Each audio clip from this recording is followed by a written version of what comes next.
The Centresteer podcast is sponsored by Commonwealth Classics and Knightsbridge Overland.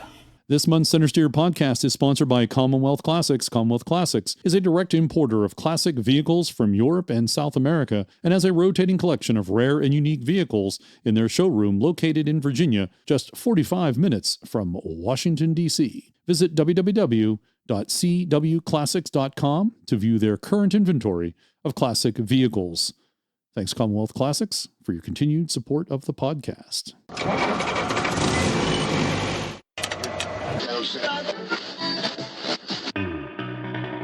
The Centresteer podcast, a podcast by, for, and about Land Rover owners.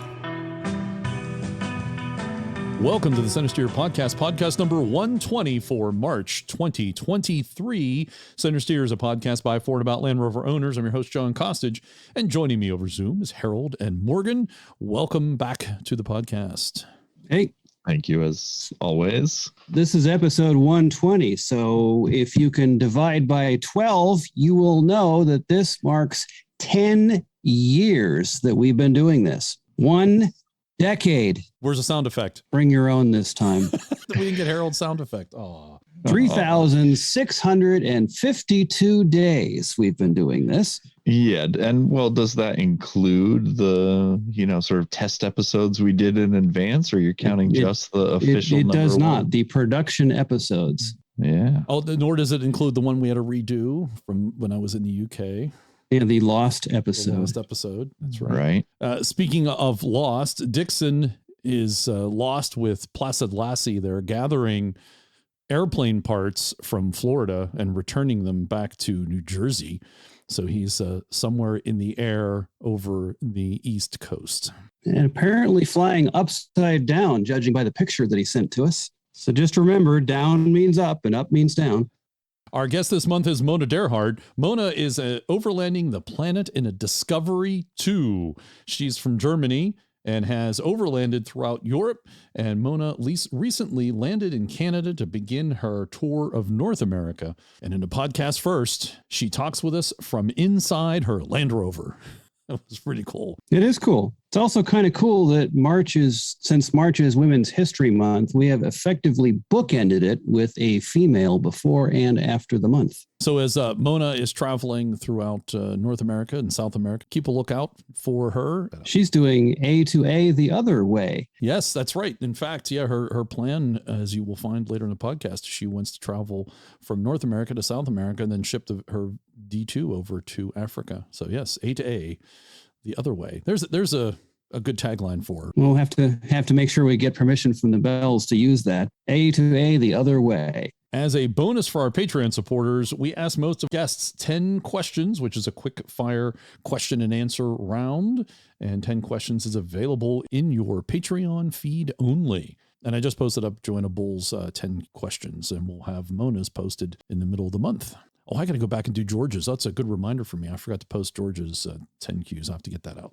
And our friend Bob commented on the last podcast. Speaking of Joanna Bull is a delight. What a treat to be able to hear her stories around the campfire at the Diamond Jubilee in June with her children, George and Percy. And he goes on to say, quicksand, pool pals, earplugs. It just doesn't get any better than this. Brown water is in order. Well done, Bob, on getting the Diamond Jubilee plug in. That was well done, sir. This is your monthly reminder that 2023 is Land Rover's 75th anniversary. We're inviting all Land Rover owners to the Pittsburgh Vintage Grand Prix in Pittsburgh, Pennsylvania in July 2023, especially Series and Defender owners. You have 4 months, less than one hand, 4 months to get your Rover ready. And an ARC's Diamond Jubilee will take place June 15th through the 18th, 2023 at Greek Peak Mountain Resort in Cortland, New York, which is near the Finger Lakes. And registration is now open. And you want to register soon because registration costs will go up in May. If I recall correctly, they're going to go up by $50 to $300 to register a truck and driver. All the other fees will remain the same, but the vehicle and driver registration will go up. And we need your help to celebrate the 75th here on the podcast. We want to hear about your birthday moment. When were you bitten by the Land Rover bug? When did you become a Land Rover enthusiast? Was it wrenching with a relative or friend, reading First Overland, witnessing Land Rover's capabilities at a rally, seeing the muddy Freelander catching your attention in London? Record your story and send it to us by April 15th, and we'll share your story on our April podcast. You don't need any broadcast quality equipment, but it is best to record in a quiet place with soft surfaces. The voicemail feature through our website is available. And again, you can you choose a quiet place with soft surfaces. And it's best to use your smartphone over the laptop microphone because laptop microphones are notoriously not good. They're condenser microphones and don't do the best job of audio capture. So by quiet place, we mean turn the engine off if you're going to be sitting in your Rover. If you're within your first, 50 miles with your PHEV, you're good to go. And that's probably all the amount of time you would need to record your story and then send it to us. That'd be perfect. That'd actually be really cool. And if you do that, make sure you add that detail in so we can share that with the listeners. If you're not able to record your own story, we're happy to help you out. We can do it over Zoom. Just email us and we'll schedule a time for that.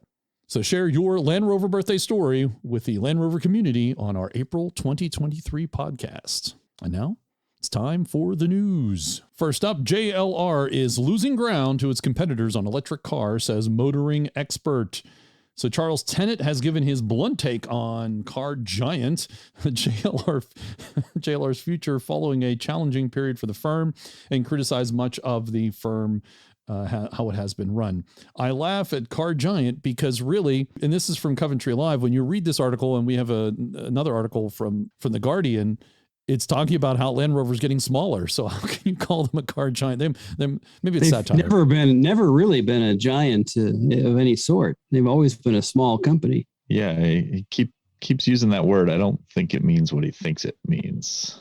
Well, I think it's Coventry Live is the Coventry. They are the biggest car maker in the Coventry area, which I guess. I think they're the biggest manufacturer in the UK now, aren't they? I believe so. Or at least the biggest UK-based manufacturer in the UK. Yeah, I guess looking at it from that perspective, it makes a little more sense, but it's still kind of silly. A little bit. Tennant stressed there are very bright spots at the firm, including Range Rover Sport, the new Defender. But he said JLR's bosses have shown quote unquote hubris during the challenging times and have stumbled in vehicle electrification. Indeed, he said the firm has lost ground in the area compared to the competitors such as BMW, Porsche, Audi, and Tesla. Quote, it seems that small cars make small profits. Today, the downsized JLR is a minnow compared to BMW and Mercedes-Benz in terms of sales and profits.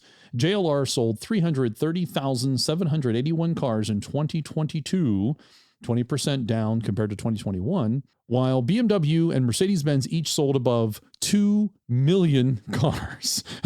Just to refresh you there, Jaguar, and Land Rover sold 330,000 vehicles, BMW, Mercedes-Benz 2 million. He goes on to say JLR significantly reduced their break-even point from 600,000 to below 400,000 by cost savings and price rises, a legacy of the previous CEO Bellari's reimagined strategy, which is still being followed by interim CEO Mardell after Bellari abruptly left the company in December after only 2 years. JLR is still losing money, whereas competitors with a lot more purchasing clout were posting record profits on lower sales by managing the semiconductor chip shortage much better through prioritizing production on higher profitable cars.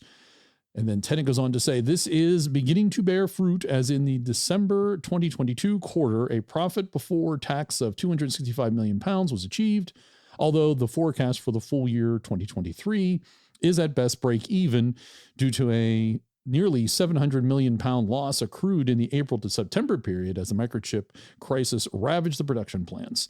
A problem that JLR needs to deal with now is that is the most confusing product portfolio of any manufacturer, where similarly sized cars compete with one another within the Land Rover brand and across Jaguar as well. And he goes on to say that the Defender was JLR's highest selling car last year at 66,805. And it will be interesting to see whether those numbers will grow further and be maintained, or will they tail off as pent-up demand is satisfied or customer taste change.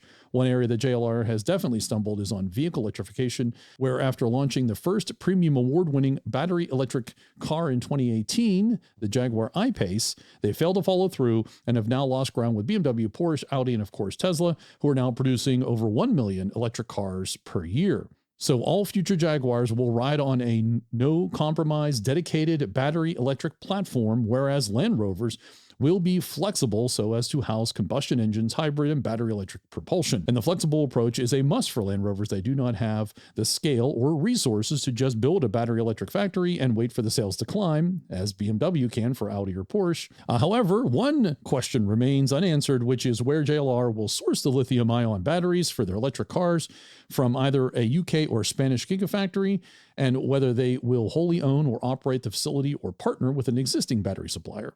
The location may well depend on the level of government support they receive. They're asking for £500 million, which is about 20% of the required investment. And we'll have that story in just a moment. And this is a longer article, of course. I'm just pulling out new things that we've not really discussed before. Now everyone is chasing Tesla, who are similarly years ahead with their technology, and it's not just on batteries, electronics, or software, according to Toyota, which did a teardown of a Tesla Model Y, who've concluded that Tesla masterly, simplistic vehicle structure built from advanced manufacturing techniques and machines to produce the huge structural castings that replace many spot welded or bonded sheet metal assemblies.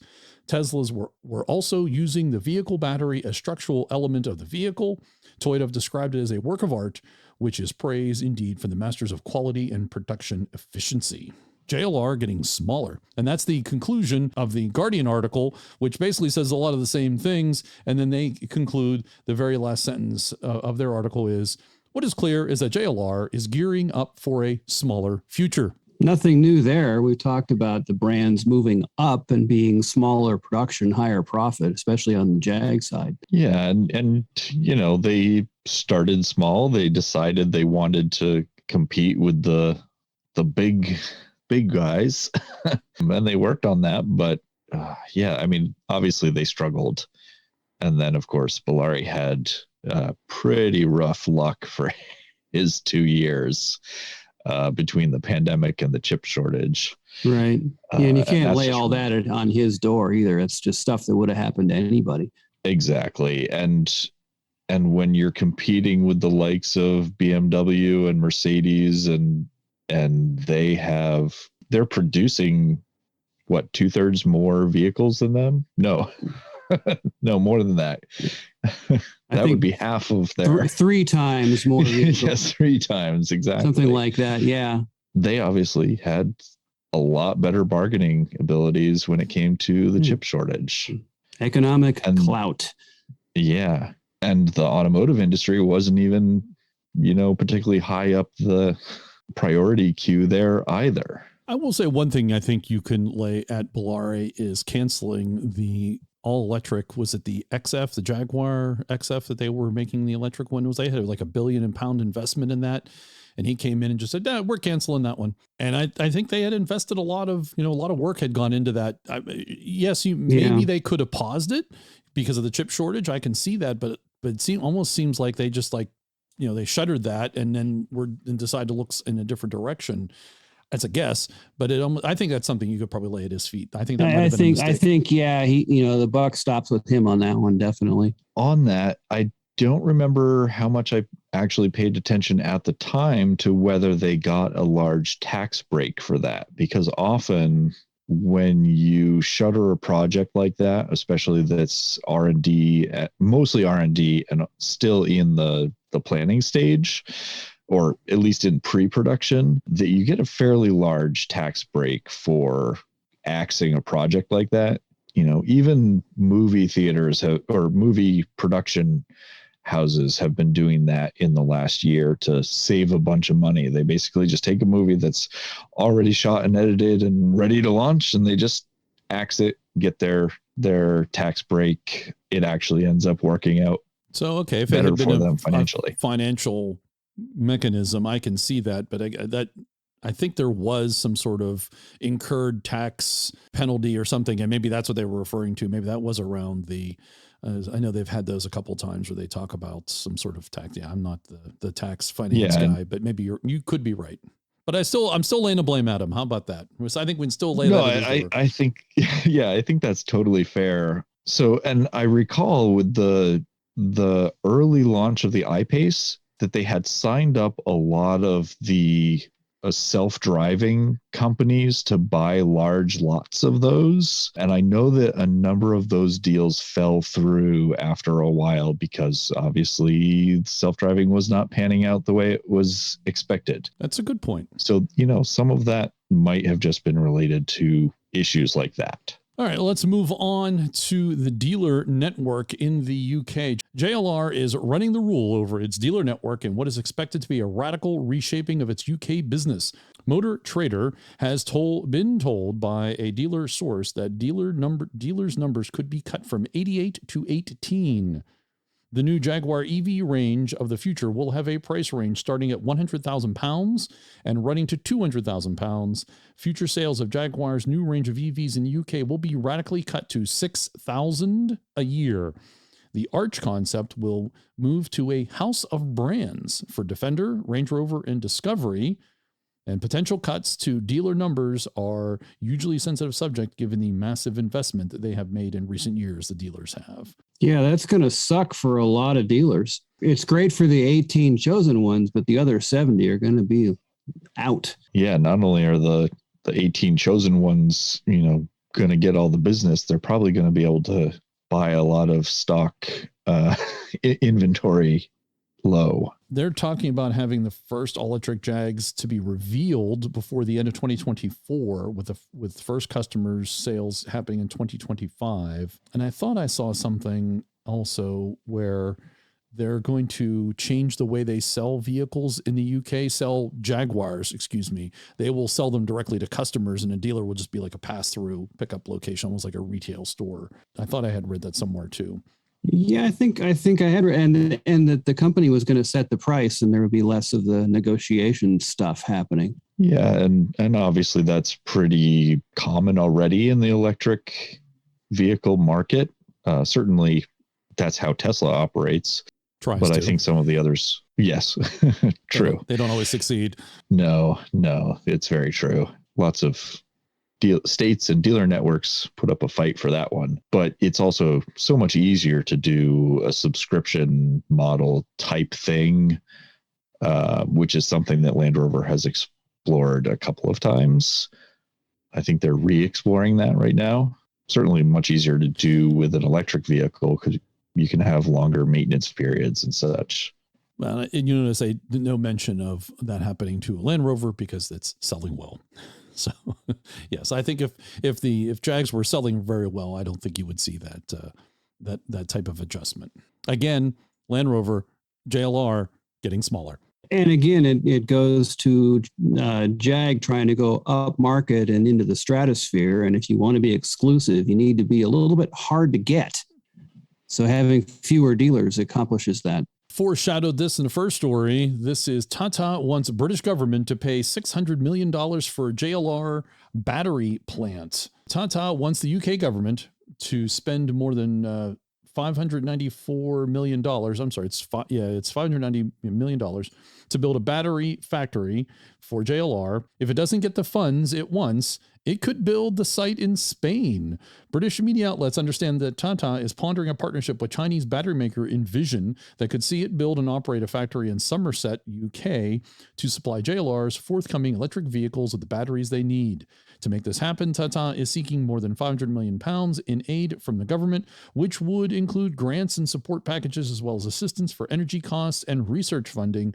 It has given the UK ministers a matter of weeks to pledge the required financial support.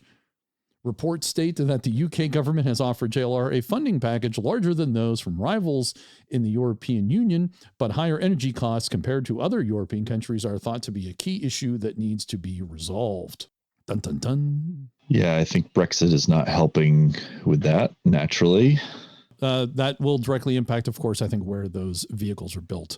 I really think that's part of that package. If they have lots of capacity and capability, I think, in Slovakia, and Slovakia is doing very well for them. I think if they don't get what they want, I suspect you'll see more production move. Especially if the batteries have to be made in the European community outside of Brexit, then you import the batteries into a UK factory. I think that increases production costs. Right. And next, don't put your child seat in a Land Rover Defender 130's rear third row. recall warns. How many people put a child seat in the third row of anything? Well, that's an excellent question. The third row seats in a small number of 2023 Defender 130s could have a bad latch, which would make them less effective to anchor for a child seat, increasing the risk of injury. JLR first became aware of the issue in October 2022. It notified its supplier that there was a concern. In November, the automaker decided to hold off on selling vehicles it still had in its possession, waiting for a supplier update. It started an investigation to find out what was going on. By February, it had determined that it needed to recall a total of 812 130s with third row seats built at the plant in Slovakia that were made between July 11th and October 6th of 2022. In documents filed with NHTSA, the National Highway Traffic Safety Administration, JLR writes that the seat back latches were out of specification and could result in the seat back not latching properly. It has decided to start a recall campaign and will begin notifying owners on April 28th. They will be asked to return their vehicle to an authorized dealer where the third row seat latch will be checked.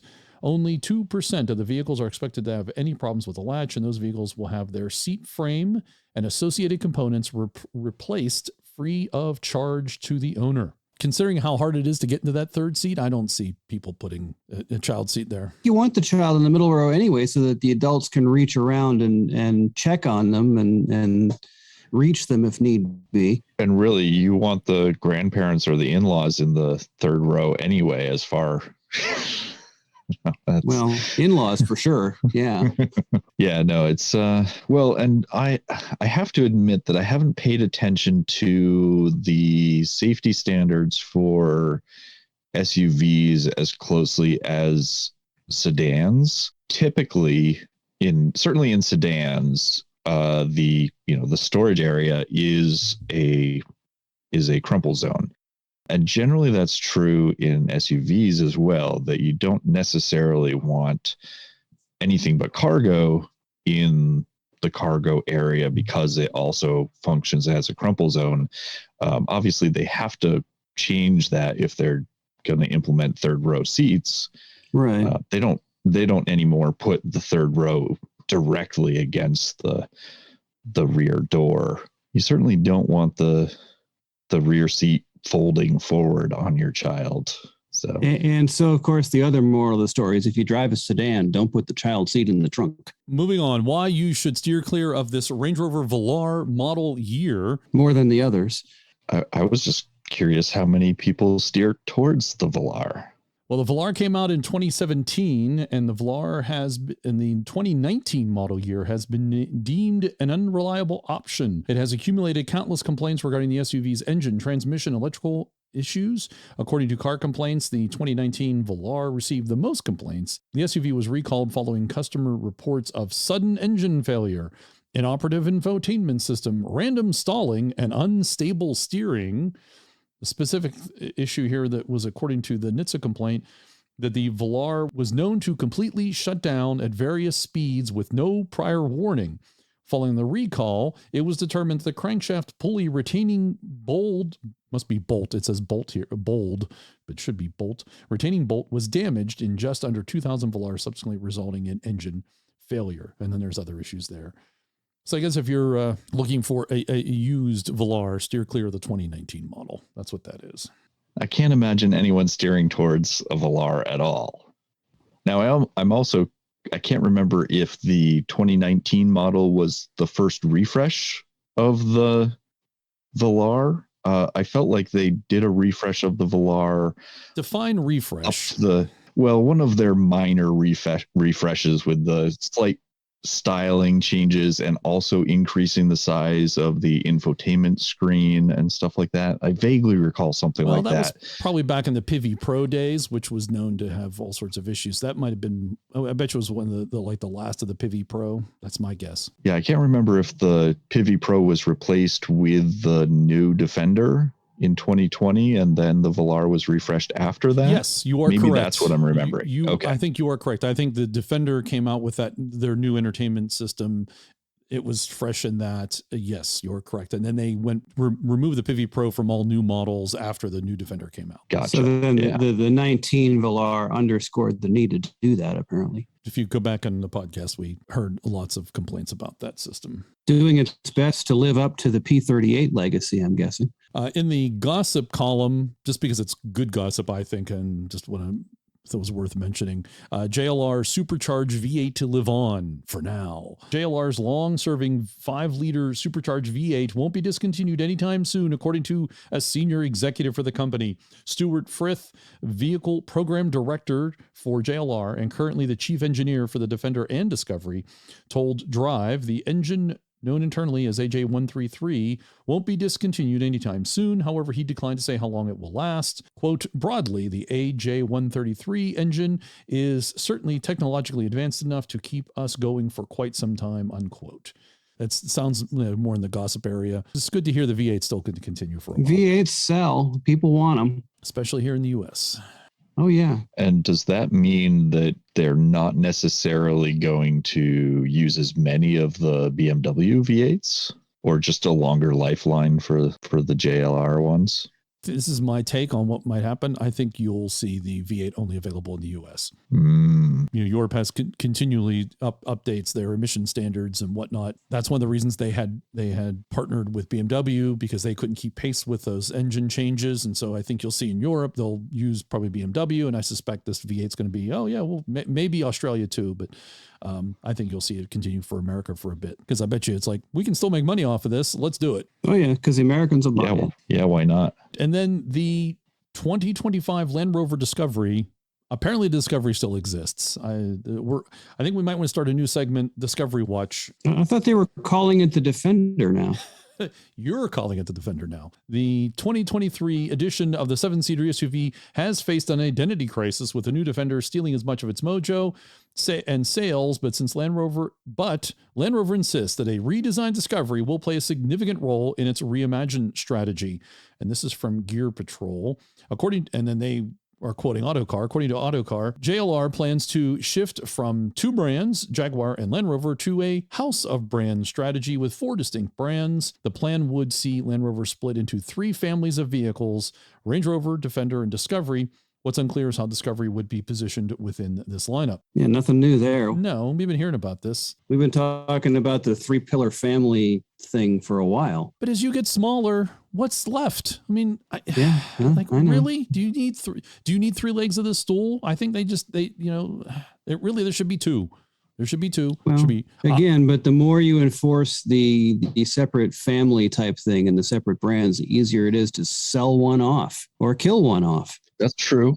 I'm in the let it go. I think they should shutter I'll say it here. This is maybe shocking spectacle in front of the Land Rover community. I think the Discovery should just shutter itself. Well, it does seem less relevant. This article goes on to say the next-gen Discovery will reportedly use the MLA architecture that underpins the new Range Rover and Range Rover Sport, which should offer better body control, aerodynamics, and crash protection. And there's some more, but that's the relevant parts about that. So if Honda bought the Discovery, could they still produce? Could they go back to calling it the Crossroad again? Why not? They probably still own the brand trademark for that. Why do they need to buy? They don't need. They can just make one and call it the Cross. Okay. They never made the the D1. They didn't make that, and they sold it. So why not? Yeah, you want to do it again. Land Rover, okay, I see. So Land Rover should become... Well, Honda should just buy the Discovery brand from JLR, get it out of JLR's stable. Honda can make it. They can slap their badges on it, and they can call it the Crossroad 2 or something. Right. But yeah, I think it's time. Just set... if Land Rover's going to get smaller, I don't see where Discovery fits in. Embrace the smallness and have fewer offerings. Because, I mean, the logical thing to do is not make 7 different Range Rovers, but I don't think you're going to get them to change that. So, yes, thin the herd elsewhere. Right. And that's the real problem, is that they have so many Range Rover models, plus most Range Rover owners don't understand that Range Rover is a Land Rover. Right. So they don't want you to know that. True. I'll say that too. I'll say that too. They don't want to admit it, at least not in this country. Yes, exactly. Yeah. So move Range Rover over into its own category. Land Rover can continue having the Defender and figure out what to do with the Discovery. Well, now that actually makes more sense. If you were to spin off Range Rover, like General Motors would have Cadillac and have Buick and have Oldsmobile. I'll say Oldsmobile because my first car is an Oldsmobile. If you were to do that, and Range Rover could be its own model, doing its own thing in its own way, and if it wants to move up market, go right ahead. You want to have then it makes sense to have a full-size Range Rover, a Velar, and a small baby one.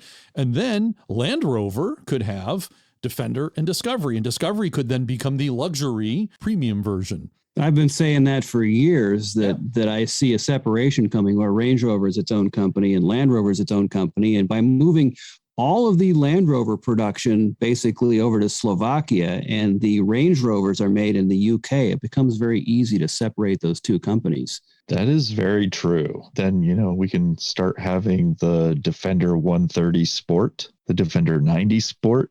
They can start doing the same thing over again. Yes, you got to be careful here. We're trying to contain the number of models now. Yes, as long as we don't bring back the Freelander, we'll be okay. Oh, see now it turns. It turns. This is what happens. It turns. Dixon's not here, and it turns like this. Yeah, somebody's got to do it. The 2023 Range Rover Sport First Drive Review, and this is from Traction Life, which is a Canadian-related publication. Yeah, there's Canadian content. We've got lots of Canadian content this month, and he's not here. This is what happens. There are 4 different Range Rover Sports, 2 mild hybrids, 1 plug-in hybrid, and 1 throwback all-gasoline twin turbocharged V8. There's no word yet on which version will be replaced by the EV, or if the fleet will offer 5 different models. Yours truly, this is the writer of the article, had 2 chances to drive the 3rd gen Range Rover Sport and came away surprised at how different one model is from the next. In and around Madrid last September, we had the chance to pilot the twin turbo V8 and Euro spec version of the plug-in hybrid on bone dry pavement. Then this past February, we headed to Utah to get behind the wheel of a Range Rover Sport P400 MHEV, which is mild hybrid, in the mother of all snowstorms. As expected, the Range Rover Sport is extremely capable in all weather conditions. In fact, it made our list of the 7 best SUVs built to conquer snow. In terms of on-road performance, the P530 is the Range Rover Sport that really lives up to its name. The new twin-turbo V8 generates 5 more horsepower than the outgoing engine, but also has 70 additional pound-feet of torque, ringing it in at 533 total. But for a bit more power and panache, there's also the 2022 Sport SVR Ultimate Edition. That's a mouthful. A special edition 575 horsepower model, gaining a retuned V8 22-inch gloss black wheels and new solid glass flake colors. With a launch control system engaged, this version of the Range Rover Sport reaches 100 kilometers per hour in just under 4.5 seconds, quick for a big SUV. A sidebar, the P530 has proven so popular in Canada, it's sold out for this year and is no longer listed on the JLR Canada website. The PHEV, on the other hand, brings less horsepower to the table, but more torque. In North America, the PHEV is called the P440e electric hybrid. The powertrain consists of a turbocharged 3-liter, 6-cylinder, 105 kilowatt electric motor, and a 31.8 kilowatt hour battery pack. All told, this version delivers 434 horsepower and a whopping 619 pound-feet of torque. Ooh. The takeaway, all things considered, the 2023 Range Rover Sport is a sweet upgrade from the outgoing 2nd-gen model. The PHEV is an inspired addition to the lineup, and the P530 is a barnstormer, but the high-performance SUV segment is more competitive than ever. The most interesting model, though, is the forthcoming all-electric Range Rover Sport. It will be fascinating to see how much the brand pushes the performance envelope with this one. The 2023 Range Rover Sport is priced in the US from $83,000 and in Canada from $101,000 Canadian. And there's a companion article to this. I'll have this link, of course, in the show notes. The reason I kept this one is because of the cool pictures of them in the snow. And they talk about driving it in the blizzard that they went through. I assume it had the stock tires even. One thing that struck me about the pictures is even though there's lots of nice snow flurries in the pictures, most of the pictures, it actually still has pretty clean pavement or no more than like an inch or two of snow. Seems like quite the mild blizzard. Yeah, it's not deep. They didn't deep snow test it. Well, I will, but Right. but at the same time, I don't think they were going to stop and take pictures in a blizzard just for us. And they didn't like steal it and try to like drive up the ski resort or anything. Exactly. Yes. But I'll take them at their word if it drove well in the snow and they thought it was pretty good, even though you're right. I think it did have the standard OEM tires, and I'm sure it has to do with all the electronic traction capabilities that right allow that. But the assumption is if it does that well on OEM tires, it's going to do great when you get good tires on it. Right. Especially, OEM tires, which theirs are now very much low profile tires. Yeah, you just have so many advantages going to good tires. But even the Land Rover driving schools just do the driving courses on stock tires for the most part. Well, they're cheaper. If you can learn to drive properly on crappy tires, you'll be great when you get good tires. And also that's the tires the vehicle came with. So most likely that's what the new owner is going to want to go out and use. They're not going to, it's the rare one that goes out and says, oh, I need off-road tires. I will get the mud tires. Yeah, it's not like the dealer gives you options. Right. You can choose from this selection of tires for your vehicle. No, they don't even talk about it. It just comes on these. And truthfully, most of the driving is done on pavement in the newer models. Yeah, you don't need a plethora of off-road tire options when the farthest off-road you go is over the speed bump at the mall. And that's what the air suspension is for. Right. Do they have a speed bump mode on the terrain response? They should. That would be hills and mountains. Speaking of going to the mall, if your 2023 Land Rover Defender 130 review, long and loving it, and this is from cars.com, and just of course, listeners probably know most about what's going on with the 130, but there's a couple things to call out here in this article. For my money, this version might be the best looking Land Rover product out there. I really like what the extra length does for the Defender shape. It gives it better proportions and balances out the look of the SUV's overhangs. Sure, all that extra length hanging aft of the rear axle reduces your departure angle rather significantly, but given the 130 will almost certainly navigate posh London and Los Angeles shopping districts far more than unkempt wilderness, I honestly think that doesn't matters in the slightest, which is probably true. Its official EPA rating is 1721.19 miles per gallon. That's city highway combined. With either version of the engine, authors week with the truck saw it net 17 miles per gallon combined, but I did tend to have a heavier foot than normal as I compensated for the Defender's often awkward acceleration behavior. The feature that will lead people to consider the 130 is the standard third row. It has 3 seats, ostensibly to accommodate 3 passengers in the way back space, but that may be ambitious thinking. The Defender's interior width is frankly narrow for 2 people in the first and second rows. Leg room is also tight in the third row, but given the second row slides fore and aft, the first 2 rows can theoretically be adjusted to give everyone a little bit more room.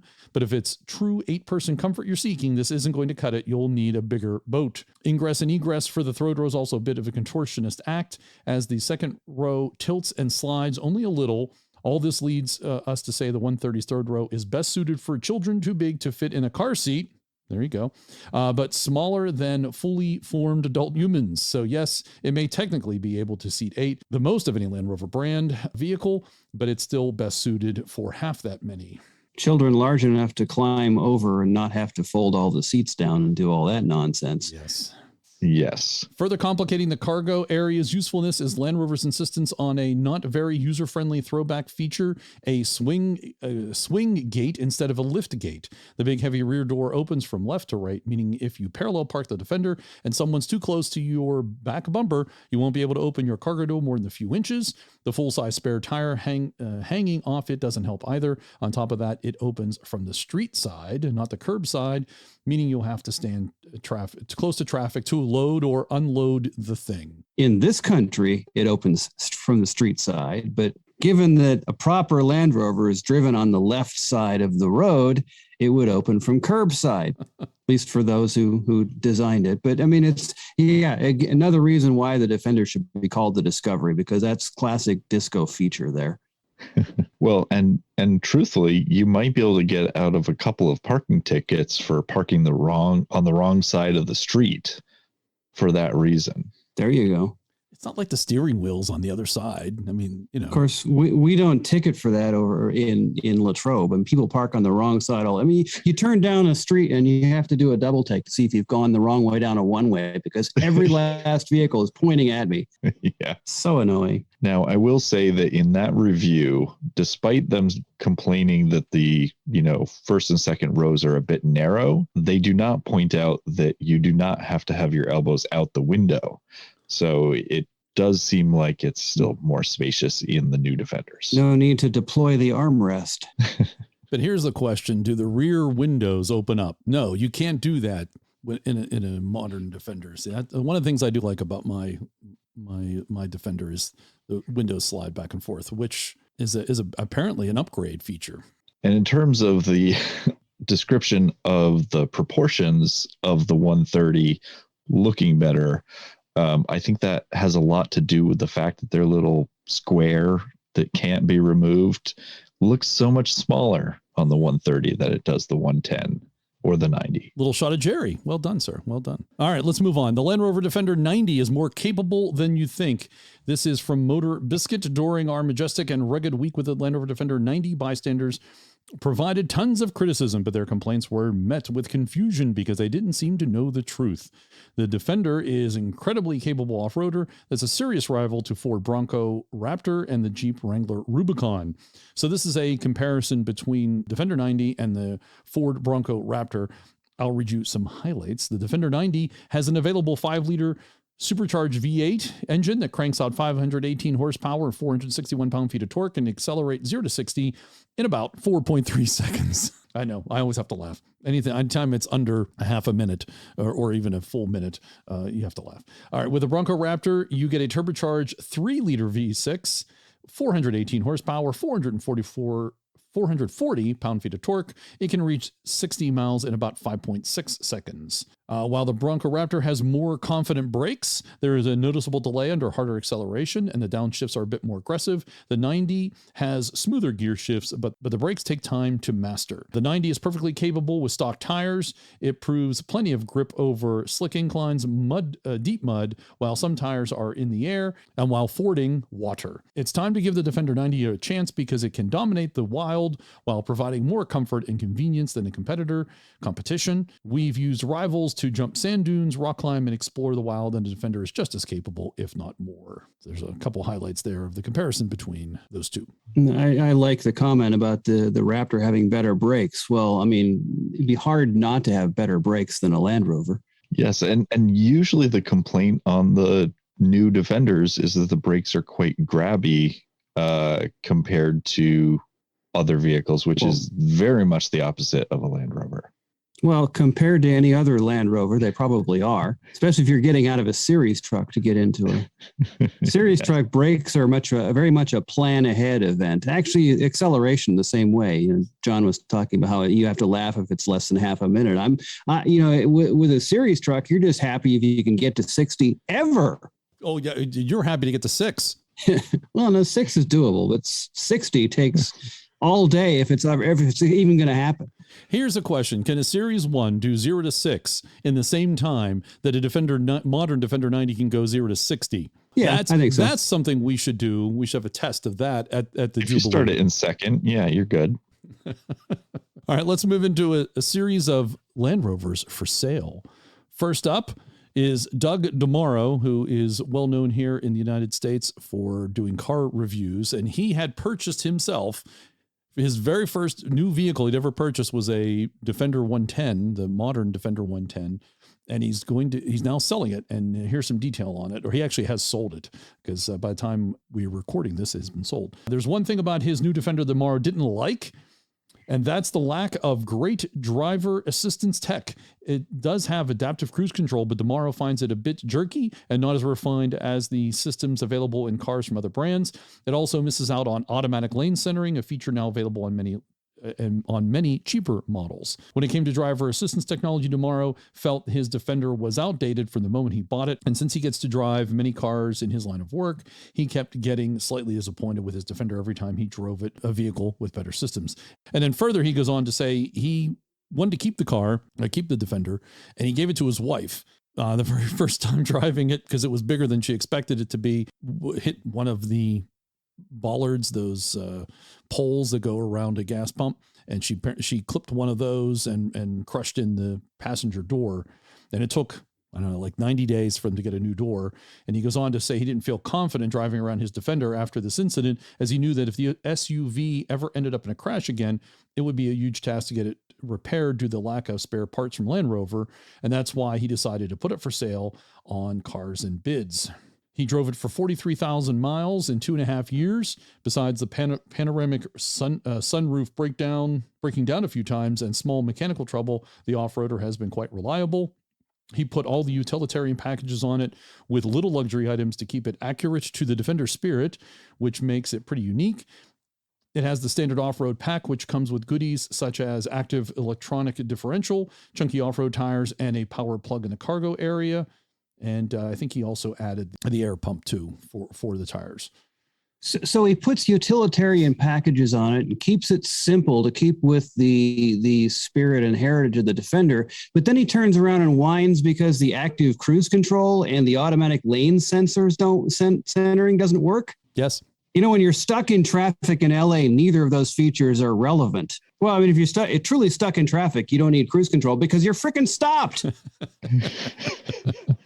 So it must be the low speed stuff when you want to keep it at 30 miles an hour. That's actually, interestingly enough, that's where the adaptive cruise control started, because people who had cars with parking sensors, specifically software developers in California, whenever they got stuck in traffic, they figured out they could hack their cars.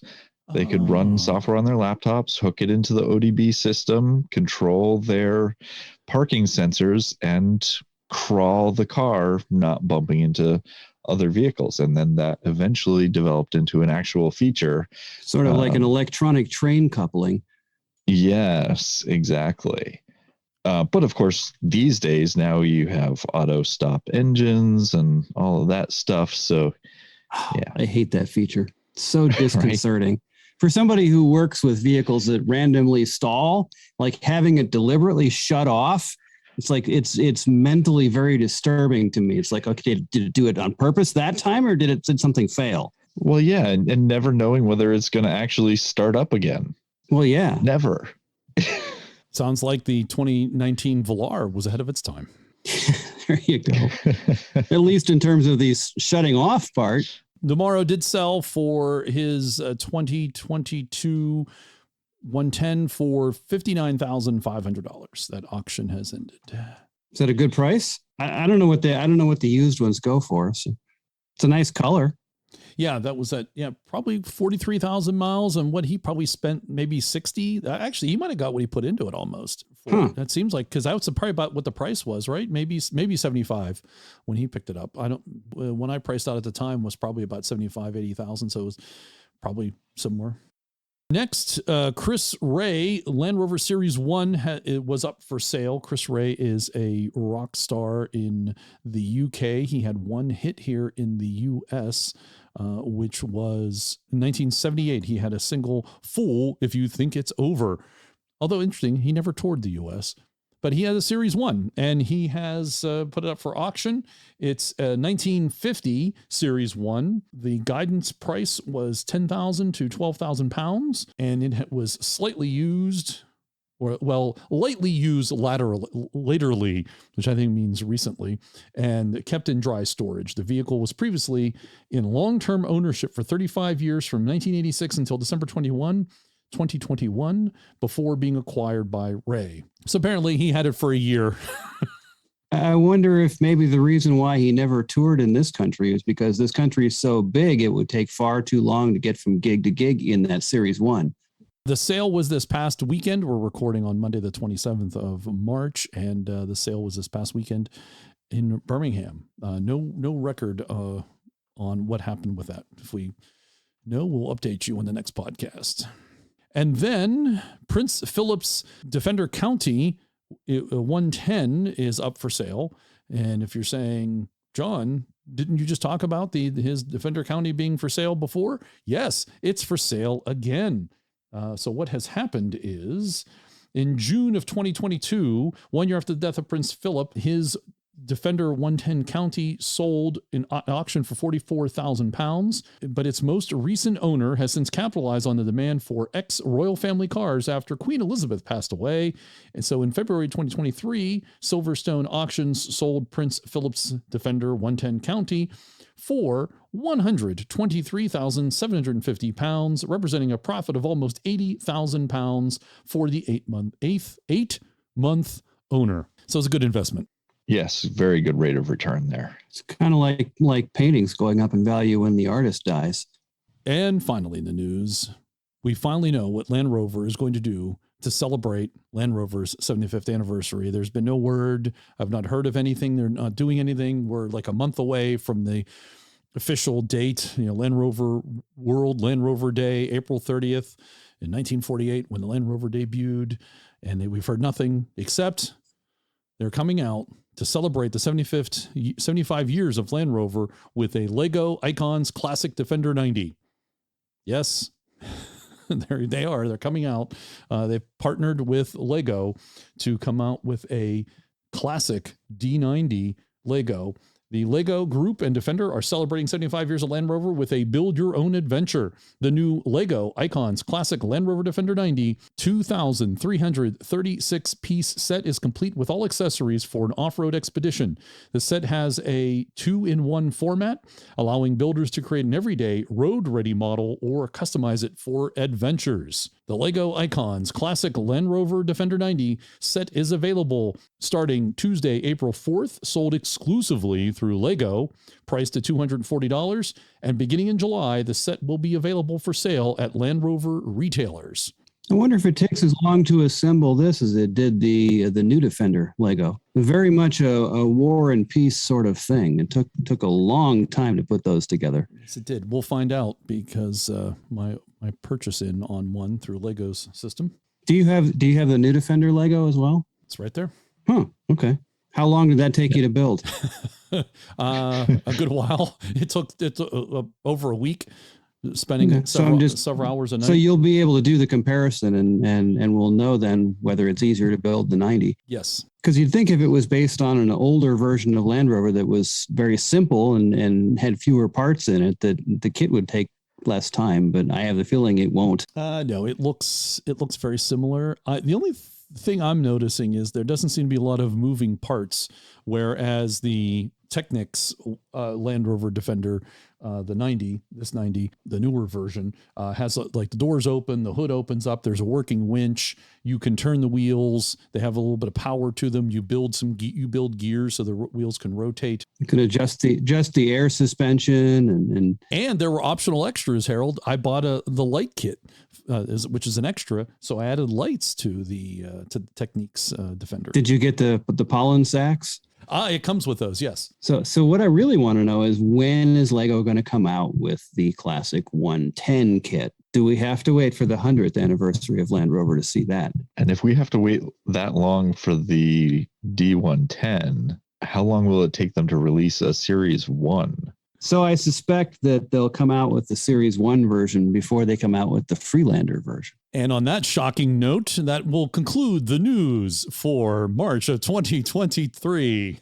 Knightsbridge Overland seat covers help protect your classic Land Rover. Whether you're on the trail or cruising around town, they're the perfect solution for protecting your pristine Land Rover seats or to cover up your well-worn and aged seats. Each seat cover is hand-cut and sewn in the USA for a custom fit that looks like it's straight from the factory. Every seat cover is crafted using durable 600 denier Cordura material. It's waterproof, oil, and dust resistant. Knightsbridge Overland seat covers are designed to be extremely comfortable and help keep you warmer in the winter and cooler in the summer while providing protection against mud, dirt, grime, and more. Knightsbridge Overland seat covers are available for most classic Land Rovers, including Series, Defender, Discovery, and Range Rover. Select the Knightsbridge Overland seat cover that's right for your Rover. Available in both tactical and non-tactical versions in 4 colors, black, tan, mocha, and gray. Our tactical seat covers include military-grade MOLLE webbing that accommodates pouches, weapons, tools, first aid kits, and more. Non-tactical seat cover feature 3 handy pockets for much-needed extra storage in your Land Rover. Visit knightsbridgeoverland.com and enter STEER10 at checkout for 10% off your Knightsbridge Overland seat cover order. That's knightsbridgeoverland.com. Enter STEER10 for 10% off your order. Protect and enhance your Land Rover seats with Knightsbridge Overland.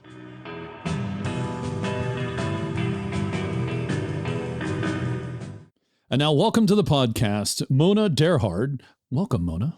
Thanks for having me. This is a podcast first for us on our podcast. We actually have a guest who is in their vehicle during the podcast taping. We're very excited. We're very excited. I think it might also be a first because I think this is our first guest who's been overlanding in a disco. And a disco, yes. Mona is, I guess we should explain what Mona's up to. Spoiler alert. That's right. Mona is overlanding North America in a Discovery 2. Outstanding. Not only North America, but also I will get to the South as well. my apologies. You are correct. You are overlanding America with both North and South continents. Yeah, hopefully. Hopefully. Exactly. So where are you at the moment? I'm at the Carbot Trail. It's in Cape Breton in the eastern part of Canada. And I'm sitting in my Disco 2 at the beach, and it's snowing, actually. Snowing at the beach. That's something you don't hear very often. Are you actually on the beach? Yeah. And you can see the Atlantic Ocean then? That's true. Cape Breton Island in New Brunswick. That's New Brunswick, isn't it? I think it's Nova Scotia. Oh, it is Nova Scotia. You're right. It is Nova Scotia. Yeah. Very cool. That's, I think it's another podcast first for us. Someone who's in Nova Scotia. So tell us more about your D2. What year? It's from 2004 and it's a TD5. Oh, yeah. Oh, we're very excited. Even more excited. It's a diesel. We don't see too many diesel D2s or manual transmission D2s. Oh, okay. I bought it 5 years ago, and it had 160,000 kilometers, and now I'm at 295,000, I think. Yeah, so it's just getting broken in. Yeah, hopefully not. So what modifications have you made to your Disco? Well, so it has a 2... I don't know what it's called. It's Zoll in Germany. Is it? So the inch to get it higher. I don't know. So you've lifted the suspension? Yeah. I lifted it a little bit, and I did some new feathers. Is it like bounces? Suspension. Springs, yes. Yeah, springs. Okay. Yeah. Springs. Oh my God. Okay, perfect. And so throughout the years, I made the interior completely new, and on the outside, I added a LED bar and some steel bumpers, a winch. Let me think about it. Yeah, a rooftop with some boxes on the top to have some space up there. So we call that a roof rack for storage. Okay. Right. Yeah, you need all the storage on the roof because there's just not a lot of space inside a Disco. Yeah, that's true. Yeah. So I'm alone in the car, so this is some kind of an advantage. So I have a lot of space for me. And you can make it the way you want it. Yeah, that's true. So did you took out, looks like you took out the rear seats and then turned that into like a bed and some storage? Yeah. And I've got the rear windows can be opened as well. So I can cook also in the Land Rover, and I can also, I've got a sink as well in the kitchen here, and I've got a shower handle that I could also use outdoors, so I can shower outdoor. throughout the window. Got a second battery and a solar panel on top. How did you make the rear windows open? It's from Explore Glazing, so it's something from the Netherlands. They do it for Land Rovers. They have all the coolest stuff over there. Yeah. So I can send you a picture, then you can see it better, I think. Do they slide or do they pop open? They pop open. And they pop Very open like on the nice. bottom or the side? They're on this, so they get up like this. So they, I don't know. Kind of like butterfly wings. Yeah. Okay. Kind of. Neat. Yeah. Oh, so. Can you use it as a shelf on the outside potentially? Yeah. Okay. Yeah. So it does. It's like maybe a clamshells and maybe another way of looking at that where it kind of they split in half and one folds down. Oh, that's cool. That's good. Airline rails outside. So you can put a shovel. Does it take shovel? Yeah, you could put a shovel. So there's some grab handle type like things to attach. Yeah. Okay, attachment points. Okay. Yeah. Nice. That's good.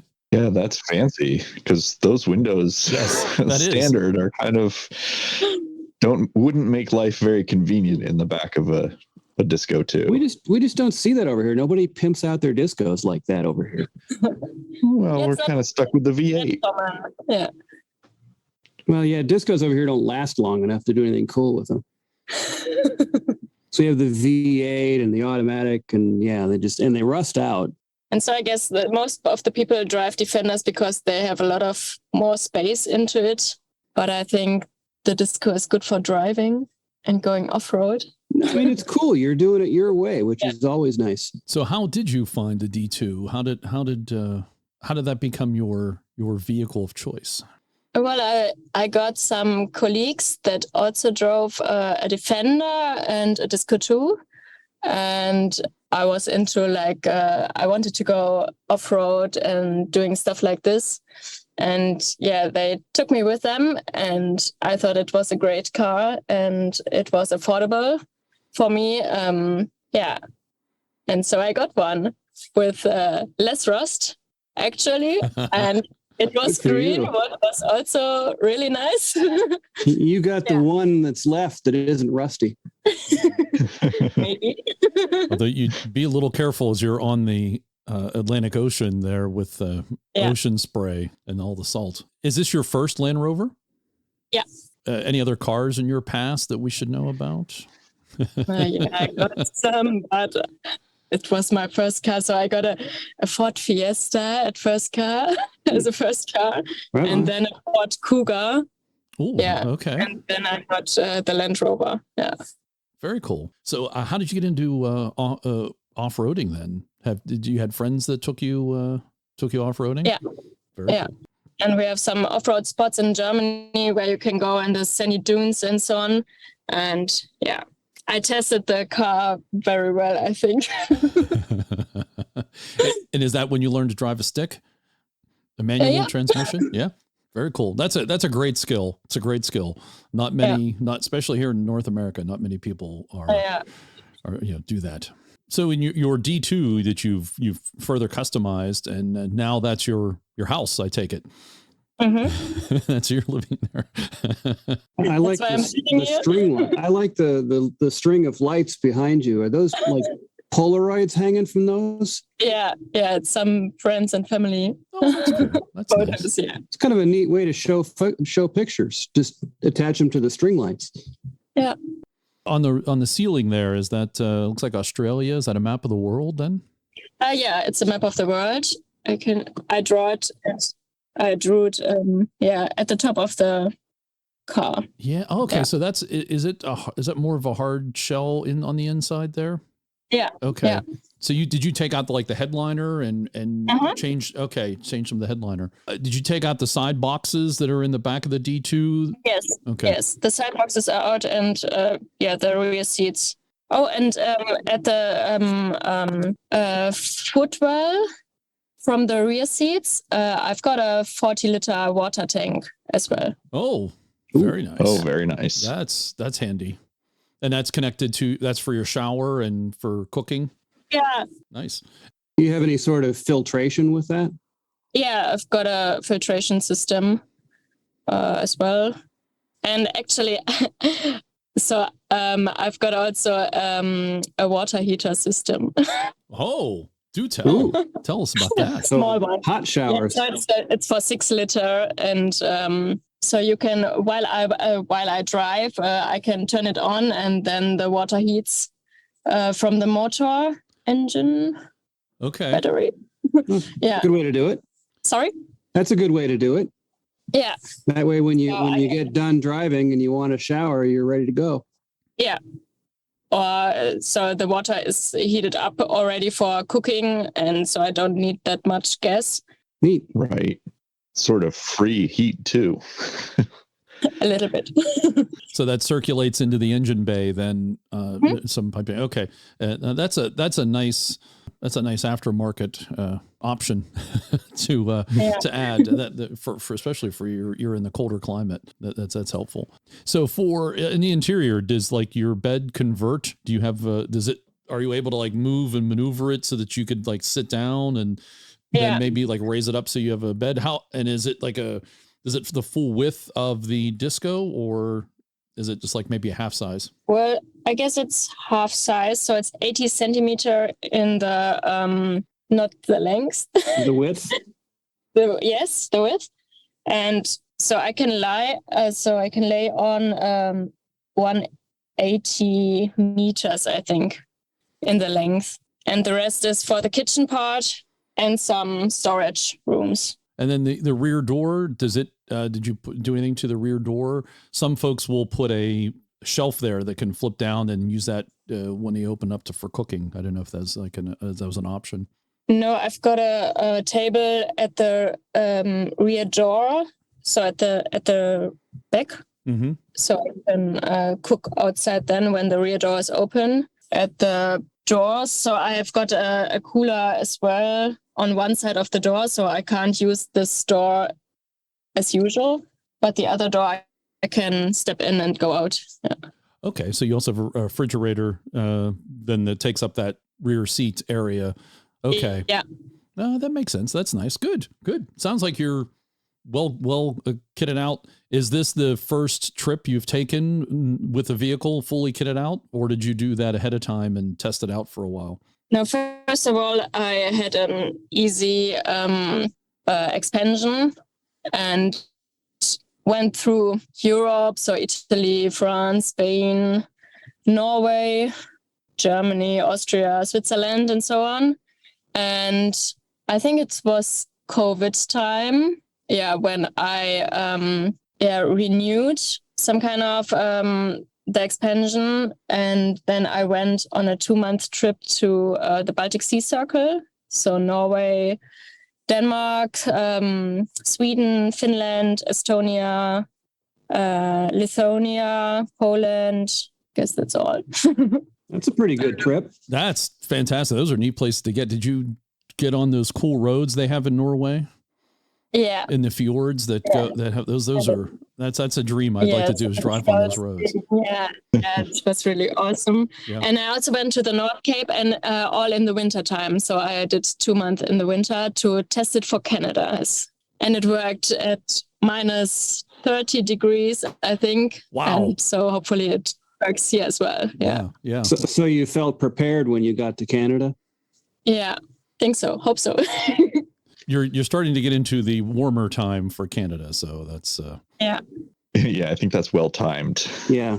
Yes. Although if you're going to be in Canada for a year, she'll cycle into the winter months next year. Yeah, that's interesting.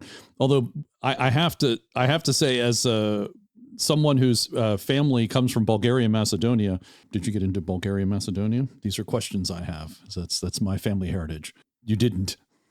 No. Okay. All right. Croatia, yes, and Slovenia, but not Macedonia. Oh. See, the correct answer is not yet. Not yet. Yeah.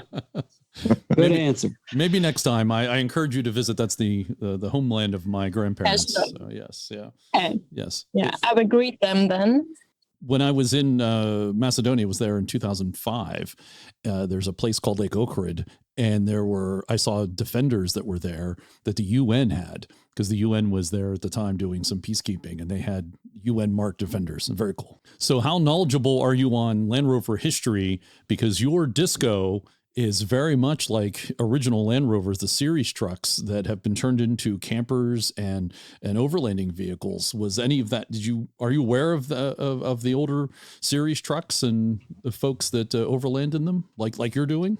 Yeah, I follow some people, and so I looked also at some Disco 2s for the expansion and so on, and got some ideas of it. And so I love the Land Rover community. It's awesome, I think, and you get connected so quick, and the people are so nice, and that's a thing that I would never choose another car because of the community of Land Rover that I get to know so far in 5 years. Yeah, it's been said that another Land Rover owner is a friend you just have not met yet. Hopefully, you're being exposed to a bunch of fellow new friends here in North America who listen to the podcast and can keep a lookout for you. So why don't we talk about that? What are your plans now that you're in the Americas? What's the plan? Yeah, well, I've got a visa for 1 year Canada, and so I will go tomorrow. I will take the ferry to Newfoundland, and hopefully get to see some polar bears. I've heard about it. And afterwards, I will go to the west, and up to Alaska. And then I will spend the winter time in the Rocky Mountains, I think. I'd like to go skiing. And afterwards, I will go the west coast of America, and then Route 66 up, and the east coast down. And then heading to Mexico. And maybe, first of all, I will start with Baja California. Mm-hmm. And then... That's kind of required. Yeah. To go through Baja. Normal stuff to do, I think. Yeah. And after Mexico, I will just go south. And hopefully I can pass all countries there, that there's no political situations where you cannot go through it. Yeah, and then I'd like to go south to Patagonia, and then maybe, if it's affordable for me, I would like to ship from Uruguay to South Africa as well, and then head up Africa to my home as well. Back to Germany. She's doing what the Bells did in reverse. Yes, you are doing what the Bells are in reverse. They shipped from South Africa to Uruguay and then worked their way up north into Alaska. You're doing what the Bells did in reverse. So we'll as we talked before we started recording, we'll hook you up with the Bells so they can give you some information and tips on and go traveling through South America in particular. Right. Because that's they came in from South Africa and did it. Yeah. As you travel throughout North America and South America, how can folks keep track of your journey? I've got a website. It's called landroverc.com, and on Instagram at the same name. So also Land Rover C. There I share some pictures and videos and so on. Yeah. Yeah, we'll have links to that, of course, in our show notes, and it's landroversea.com. Letter C. I hope Land Rover doesn't come after you for using the Land Rover name. Yeah. Actually, I'm in America right now. I've heard about it. See, it's not Land Rover C. It's Land R over C. Yes, exactly. Word game, kind of a word game. Yes, if you could have put parentheses in the domain name, it would have worked. Yeah. Next time. Are there landmarks or friends, family that you're looking to visit, or is it you're doing this for the overland journey part? Actually, I do it for the overland journey part. Hopefully some friends will visit me because I have a spare seat as well, so one can always join. And my sister would like to come to Alaska, and another friend of mine would like to come to Costa Rica. Yes, but I've got a friend in New York. Maybe I will visit him from school. Yeah. Well, you now have a bunch of friends actually in North America, yes. And because you're talking to us. So yes, yeah, you're certainly welcome down to the Pittsburgh area. I am right near Lake Champlain in Vermont, which is now it's on my list. Yeah, it extends right over the border. Comes down from the St. Lawrence Seaway.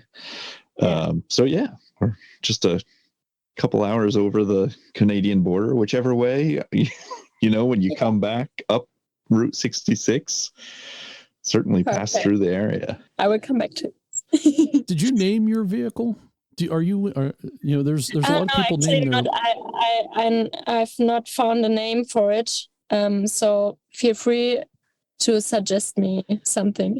That's all on you. I'm not giving suggestions. Yeah, that's your deal. It's gotta happen kind of like organically. It just I always say so I don't have a boyfriend, and so if I name the car, maybe it won't last that long.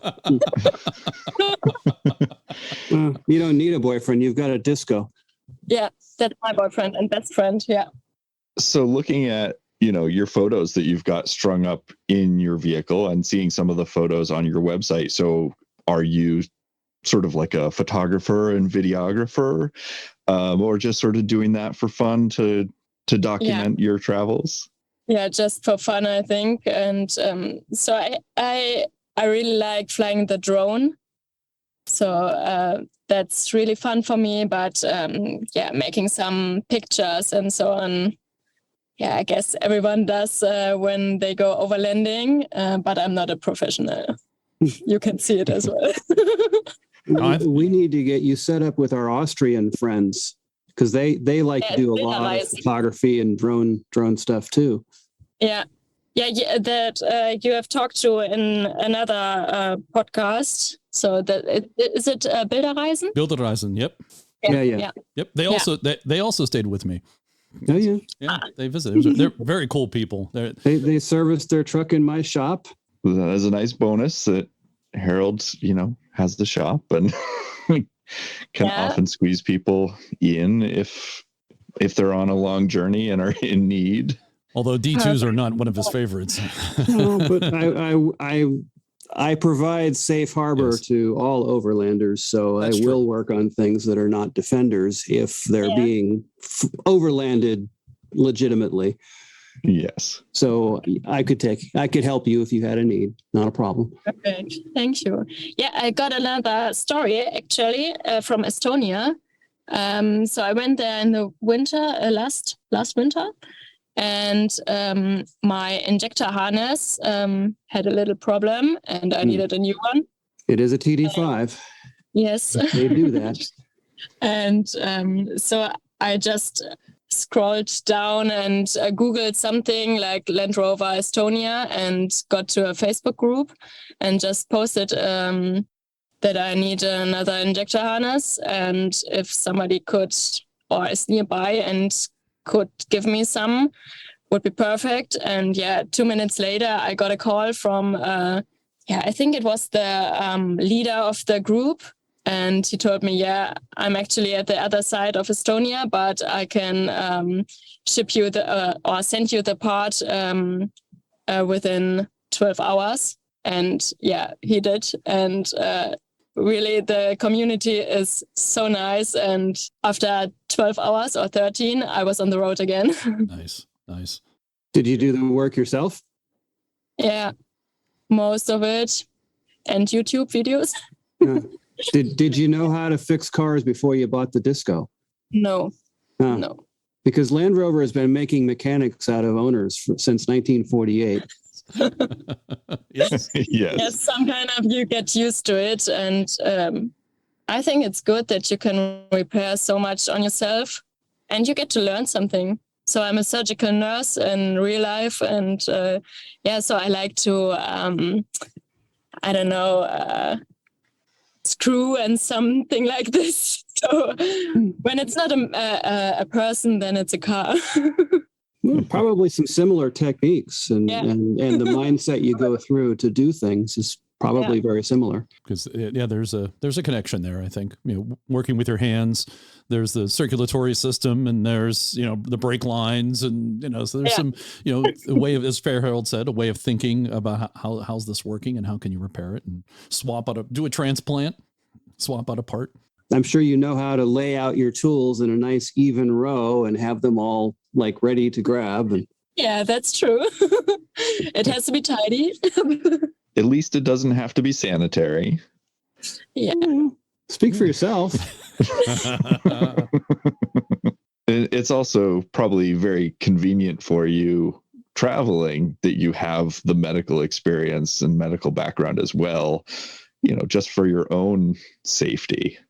Yeah, it has some advantages. Yeah.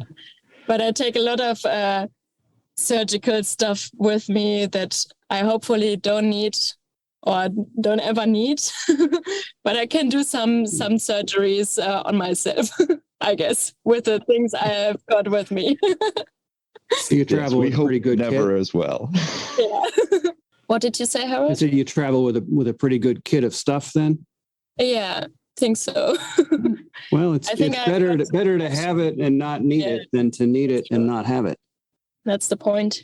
So I see on your website there's a picture of you getting recovered. Where was that, and what's the story there? Looks like you were getting pulled out of by a Defender. Yeah, that's in an off-road park actually. Yeah, and there's a Jeep. Looks like a Jeep back there. I know. I guess it's a Defender which helped me. Yeah, but in the background it's a Jeep. Yeah. Yeah, that's all. It's the TC Off-Road Park, I guess, in Germany, because there's a .de website. Smart, put it on the door and have the door open so when the photo. Mm-hmm. They know what they're doing. Is this your vehicle? Yeah, that's my vehicle. Okay. Were you driving? Mm-hmm. Okay. It didn't went well. Well, that's how you learn, right? Yeah, that's true. It looked like a nice little drop off there and you didn't roll it, so that's a good thing. Yeah. The worst part is when I was in the Netherlands and I got stuck on the sand beach, and it was in the evening, I guess, and no one drives there, and there was no. So I just tried to get the sand away from my tires, but didn't get out. And unfortunately, then fortunately, there some tractor get nearby, and I waved, and it was a young boy. I think he was 15 or 16 or something like this, and he was so excited about getting me out there. I was so embarrassed because I just wanted to take a cool picture and got some off-road stuff on the beach because it looked so nice, and it was not a good idea. Yeah, sand is it's notoriously difficult to drive in, and you have to be very careful. Yeah, that's why I stand on the sand beach as right now. Yeah, improve my skills. And it's snowing, so you get to deal with sand and snow. Yeah, but it's good for the grip, I think. Yes. Have you done much driving, off-roading in the snow? Yes, I think so. So in the Alps, and so I was in the West Alps as well, and in Norway or Scandinavia in winter times as well. Yeah, there are some good off-road routes in Scandinavia. Well, you said the magic word, Alps. Yeah. Yes. That wins points on our show. Perfect. Tell us more about the off-roading in Europe. We don't typically get to hear about the conditions there and where you're able to go. And is it easy to do, or do you have to go into just a park, or are there open places to off-road? Yeah, in Germany it's really difficult because in the nature it's forbidden, but we have some good parks to do some off-road trips. And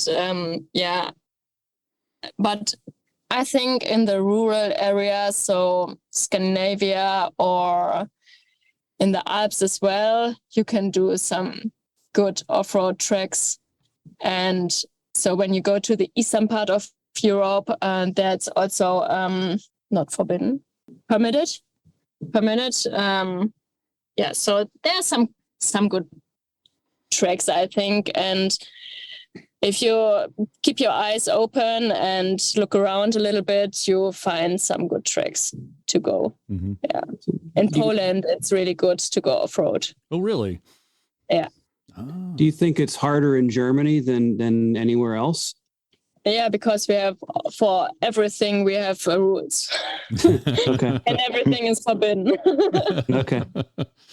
Well, I believe, is it Switzerland or is it Austria that controls how the modifications to vehicles? That's Switzerland. That's Switzerland. Yeah. If you deviate from factory stock in any way, it requires special permits. Yeah. Yeah, that's out of control there. Yeah.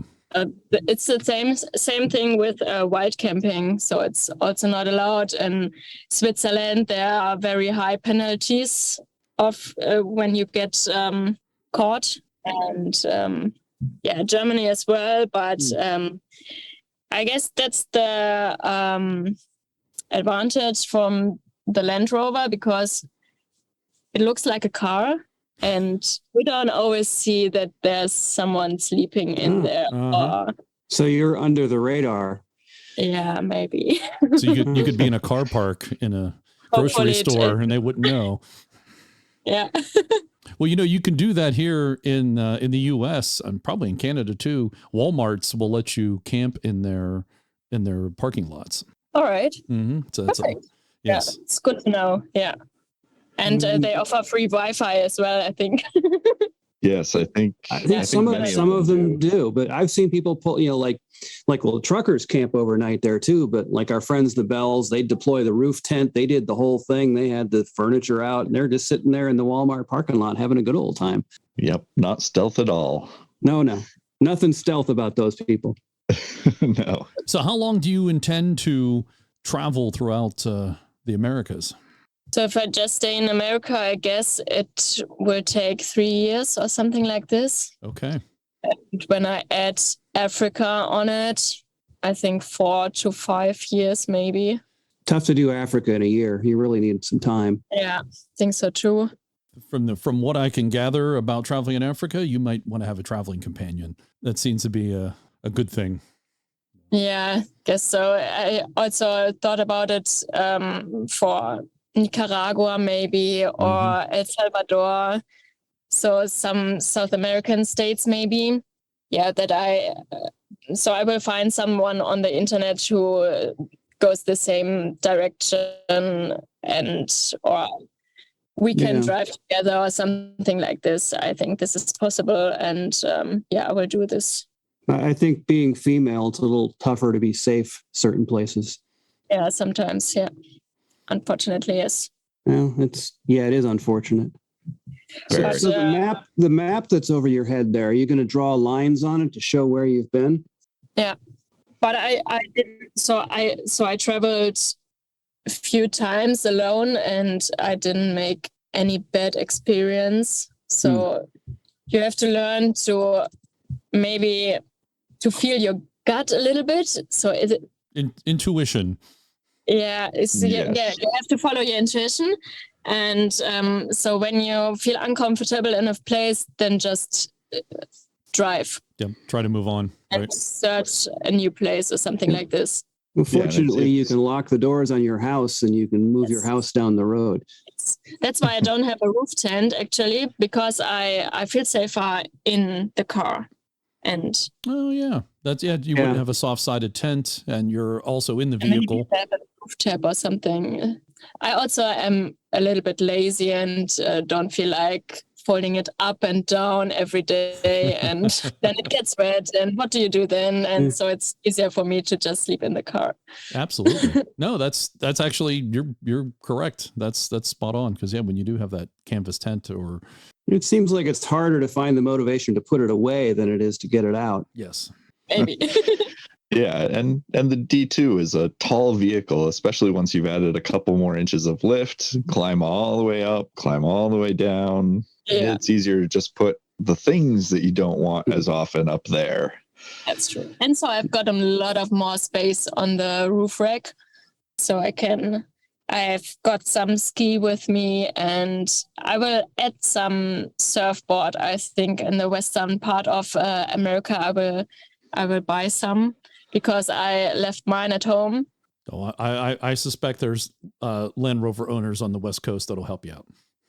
Think so. Oh, there's all sorts of clubs. I'm sure they're probably already going to give you invitations to come and visit. I would love to see some Land Rovers. Actually, in Canada, I haven't seen any yet. Well, you're barely into Canada. Yeah, there'll be some time. Get on the mainland and you'll see them. Yeah, there'll be some in Quebec, and there'll definitely be some in Ontario. Dixon, who was not able to join us today, he lives in Ottawa, and he has several Land Rovers, and there's a club there. They have you might want to consider. There are various clubs around the country have different gatherings at different times, and OVLR, which is the Ottawa Valley Land Rover Club, they call it the birthday party, which now is in September. Okay. So I'll send you info on all this stuff. And actually, you probably know Land Rover is celebrating its 75th anniversary this year. Mm-hmm. And all the clubs in North America, as our listeners already know, are getting together to have a big gathering in June in New York State. All right. So that might be something you want to consider. There'll be a lot of Land Rovers there. We already have over 300 people registered. Sounds great. Yeah, maybe you can send me the date or something like this. Maybe I'm able to join. Yeah, I absolutely will. Absolutely will send you that info. Yeah, that's the. But that'll also get you plugged in to learning about all the different clubs that are in North America.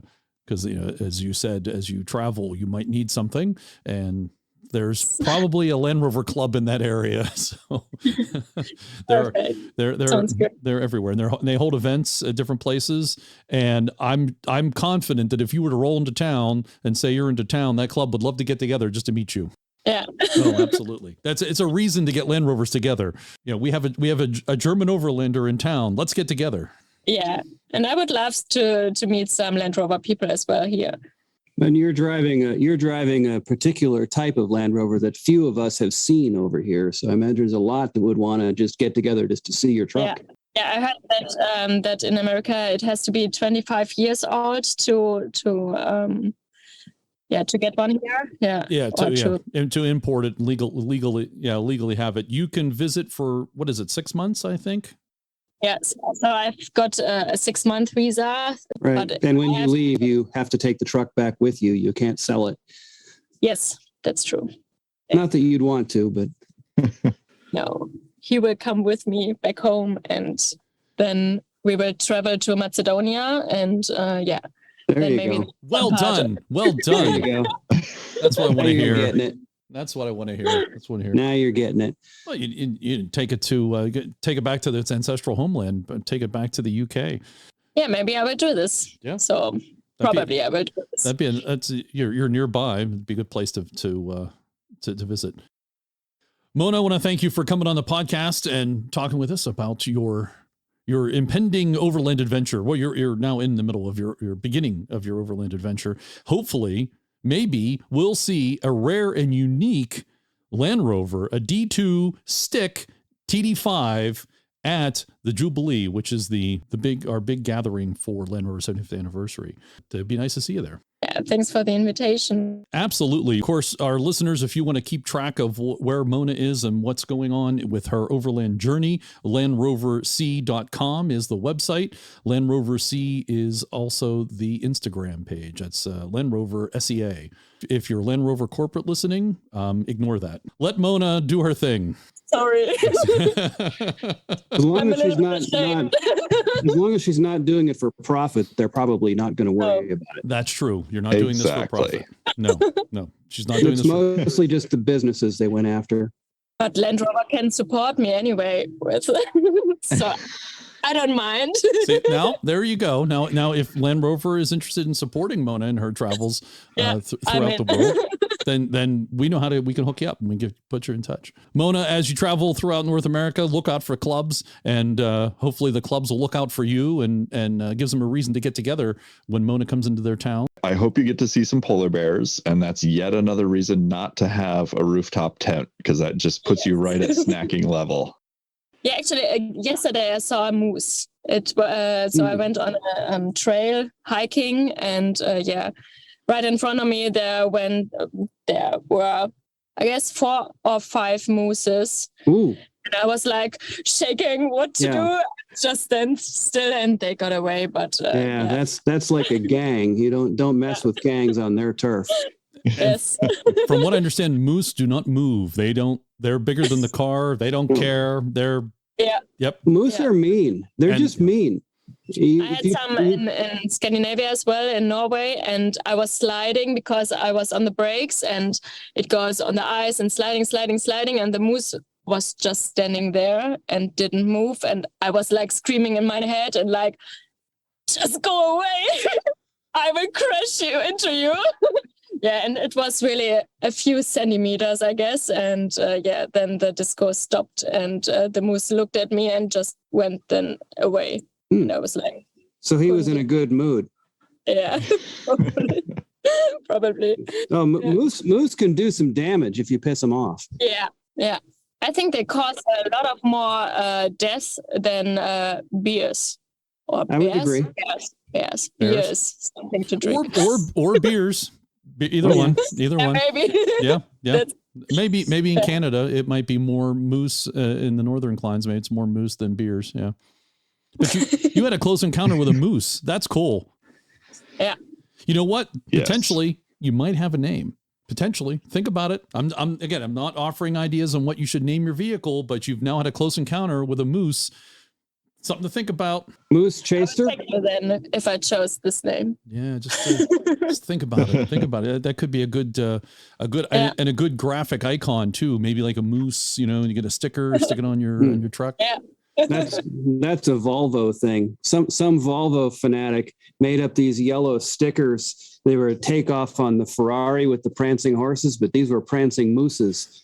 Well, that's also partially because Volvo has what they call the moose test, which is a road agility test for vehicles to ensure that it can safely avoid a moose without rolling over. Most vehicles fail the moose test. Okay. But Volvo excels at it. So that's the other part of the prancing moose. What do you call sliding down a hill and almost hitting a moose? Is that a pass or a fail? I mean, I would count that as a pass for a Defender or for a Discovery for sure. Well, I mean, nothing was damaged, so I'd call it a win. Exactly. Except for maybe her wits. That might be it. Well, in North America, you also have, especially in the U.S., you're going to have to think about bears and deer. But deer are much smaller and they're stupider. They are. Deer are stupid. Deer are very, very stupid. Almost suicidally stupid. Yeah. Yes. A deer will be going 3/4 of the way across the road. It will then notice a vehicle and it will stop and it'll turn around and go back the way it came.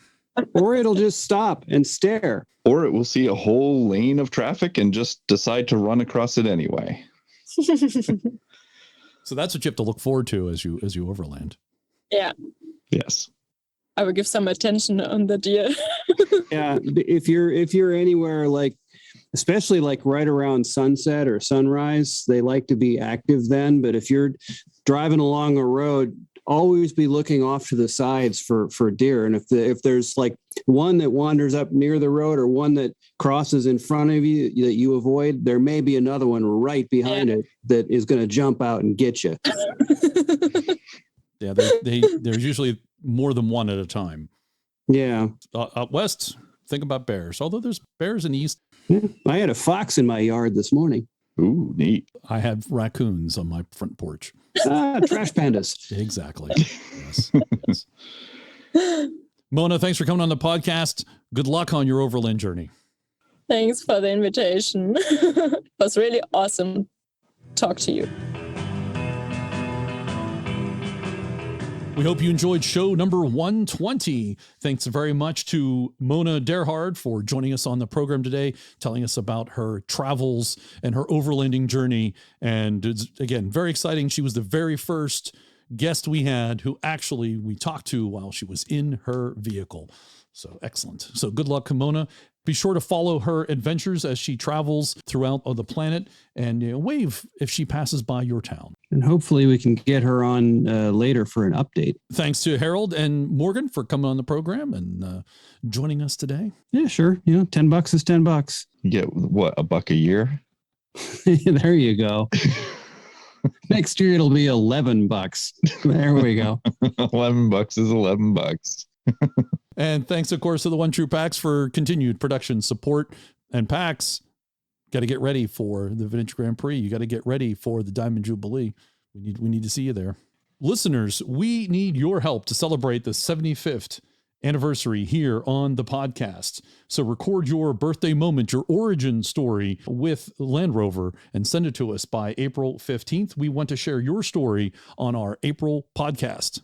So what's your origin story? Have you guys thought about what your origin stories are? Kind of several. So I'm going to have to maybe pick and choose, or maybe like put together a little medley, if you will. Yes, I have some vivid memories to. Maybe a little preview. What's it involve? A little preview. Well, I would say some CRT televisions with various old shows and movies, and that's like part that. of mine too, Yeah. as well. I was, after all, raised by a television, so yeah, likewise. So here's a little teaser of what we're looking for of Harold's origin story.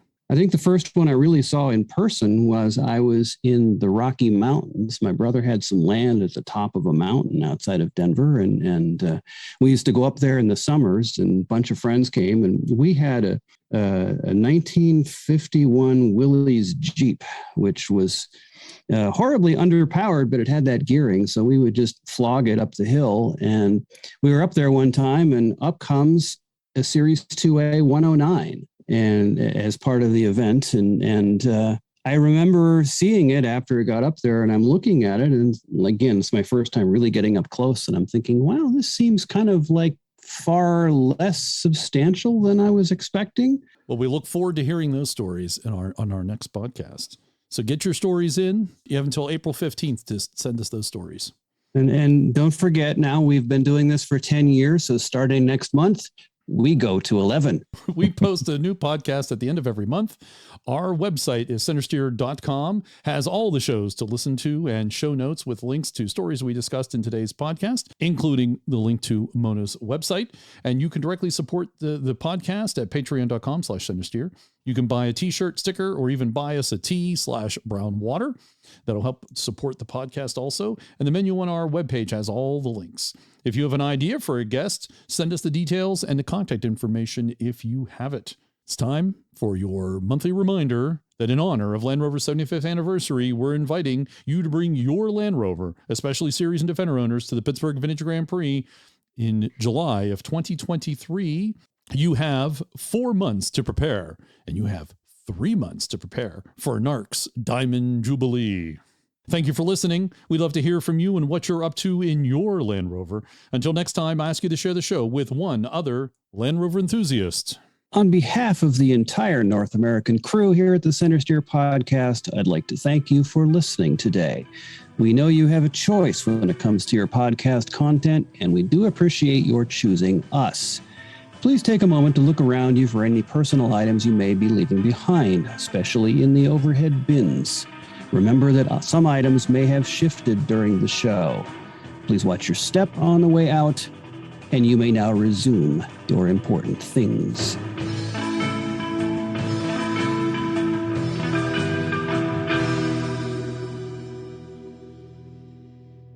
And that's yet another reason not to have a rooftop tent, because that just puts you right at snacking level.